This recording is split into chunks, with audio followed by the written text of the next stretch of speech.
Joining me now is David Shafer, Georgia Republican Party chair. David, there's an incredible backstory to how this false story came to be. Explain it for our viewers.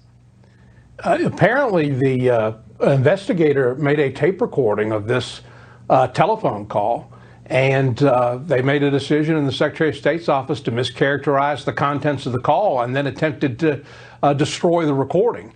And it was discovered, I guess, a week ago in the trash folder of the investigator's laptop during an open record search, and ultimately revealed. What is wrong? I have a question. I mean, I've never understood what's going on in Georgia.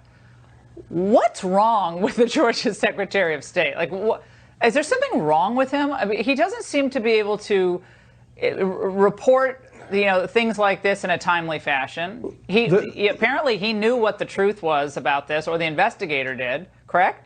There's a broader issue. The instant that Joe Biden pulled ahead in the vote counting, they began treating every reported election law violation like it was a Bigfoot sighting. And none of the complaints have been seriously investigated. None of the evidence has been objectively examined. And, I think the Secretary of State has failed on many levels. The Secretary of State has acknowledged that vote fraud is endemic in Georgia. He says that it occurs in every election, but he's refused to quantify it. And that's what frustrated the president. The president was behind 11,700 votes in the in the final count, and the Secretary of State acknowledged there was vote fraud, but refused to quantify it in a way to let us know whether or not.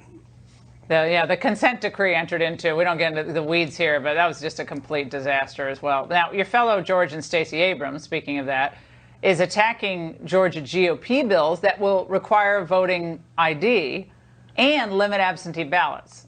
So she said on CNN the following, watch. First of all, I do absolutely agree that it's racist. It is a redux of Jim Crow in a suit and tie. We know that the only thing that precipitated these changes, it's not that there was a question of security. The only connection that we can find is that more people of color voted. Your response, David? It's ridiculous. There's nothing racist about requiring people to show voter identification. It's surprising to me that Stacey would practice the racism of low expectations, suggesting somehow that the people of color are not capable of obtaining photo identification. David, thank you so much. And come